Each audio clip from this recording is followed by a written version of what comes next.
आपको आपके बच्चे पर ध्यान देना होगा, आप इसके पापा है ना। वेट, आप यहाँ पर फोन किससे पूछ के चला रहे हैं? केविन, तुम यहाँ पर फोन चलाने आए हो? नहीं स्वीट हार्ट, मैं तो बस इंस्टाग्राम पर प्रोफाइल चेंज कर रहा था। ओह, मतलब तुम हमारी इंस्टाग्राम पर मैचिंग प्रोफाइल पिक्चर्स हटा रहे हो? वो नहीं स्वीट हार्ट, एक्चुअली वो ऑफिस में मेरी एक दोस्त है सितारा, तो उसके साथ थोड़ा मैचिंग। ये सितारा कौन है केविन? हेलो, आप लोग को समझ नहीं आ रहा क्या इधर? आपका बच्चा प्यून के बच्चे से भी कम नंबर लाया है, और प्यून का बच्चा तो हमारी क्लास में भी नहीं पढ़ता। तो प्यून का बच्चा ऐसा क्या करता है? वो तो नहीं पता मुझे, लेकिन जहाँ पर भी पोछा लगा हुआ रहता है वो वहाँ की जमीन चाट लेता है जाके। देखो वो आया। वो तुम कहाँ जा रहे हो? तुम बस घर की जमीन चाटोगे। मुझे ऐसा लगता है इस बच्चे को दिमाग की कोई प्रॉब्लम है। ओ, दिमाग की प्रॉब्लम, जब भी इसके नंबर नहीं आते। हाँ, इसकी ट्यूशन लगवा देते हैं फिर। हाँ, जैन मैम के यहाँ डन करते हैं। नहीं, चंद्रेश जी के यहाँ भेजते हैं। अरे आप लोग का दिमाग खराब है क्या? मैंने बोला इसको दिमाग की प्रॉब्लम है, आप लोग कोचिंग की बातें कर रहे हो। वैसे चंद्रेश जी के यहाँ भेज सकते हो, कोचिंग पढ़ाते बड़ा मस्त है। अगर वहाँ पे आपका बच्चा कोचिंग जाएगा तो मैं तो उसको पूरे फुल नंबर दूंगी, मेरी तरफ से थूक लगा के फुल गारंटी।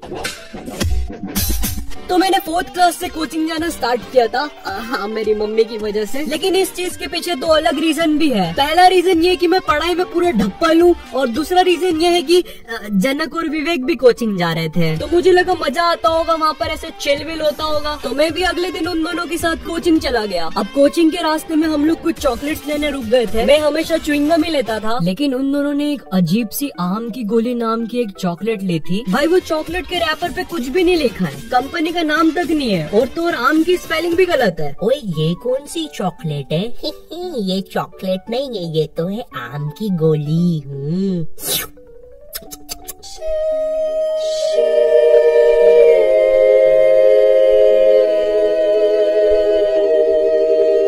मुझे नहीं पता था यार, कोकेन आम की गोली के नाम से भी बिकती है।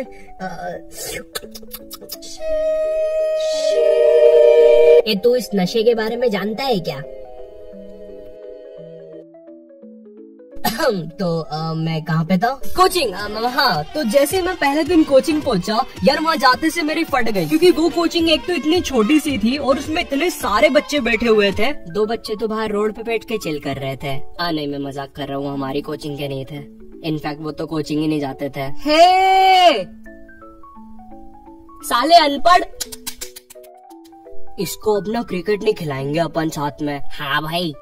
तो मेरी कोचिंग 4 से 5 बजे तक लगती थी, बट कोई बच्चा अगर 5 बजे तक अपना काम नहीं कंप्लीट करता था तो उसका टाइम एक्सटेंड हो जाता था। मतलब कि अगर तुम्हें कोई आंसर्स याद नहीं हो रहे तो तुम्हें वहाँ पे रात भर बैठना पड़ेगा। अब मुझे पता है तुम्हारे हरामी दिमाग में एक ही चीज आ रही है कि भाई मैं होता तो वहाँ से भाग जाता, तो नहीं मेरे भाई, कोचिंग के गेट के पास एक बहुत मोटा सा डॉग बैठा रहता था, और 4th क्लास में मेरे पैर कोई हुसैन बोल्ट बराबर तो था नहीं कि वहाँ से भाग जाता। भाई, एक तो इतना मोटा सा था, मैं भागता तो वो भी मेरे पीछे भागता, डबल ट्रबल हो जाता। पर खैर, पहला दिन काफी नॉर्मल था मेरे लिए कोचिंग का। मैं 5 बजे घर आ गया था, लेकिन 2 दिन के बाद जनक और विवेक ने कोचिंग छोड़ दी, मगर मेरी मम्मी ने मुझे कोचिंग नहीं छोड़ने दी, और फिर कोचिंग ने भी मुझे कभी 7 बजे के पहले घर नहीं छोड़ा।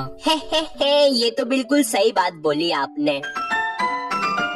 हेलो जी, वो बच्चा अभी तक घर नहीं आया है, 8 बज गए, अभी भी पढ़ रहा है क्या वो? हाँ, वो अभी भी पढ़ रहा है। अच्छा ठीक है, फिर मैं उसका टिफिन भिजवा देती हूँ।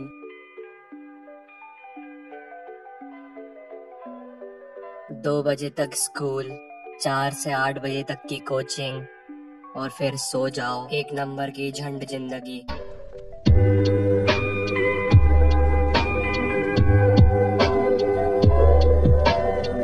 मैं तो फिर भी वहाँ से 8 बजे अपने घर आ जाता था, लेकिन एक दिन जब मैं सुबह स्कूल जा रहा था, वहाँ से एक बच्चा सुबह के 6 बजे अपने घर जा रहा था।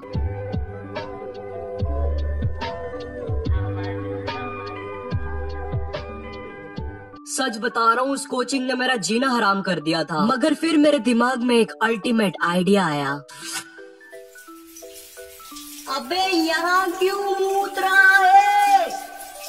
तू नालायक था ये तो हमको पता था, लेकिन तुझसे ये उम्मीद नहीं थी। अब चल तू घर, तेरे को बताती हूँ मैं। लेके जाओ इसको, पूरा कारपेट खराब कर दिया मेरा। अब कभी लेके मत आना इसको इधर।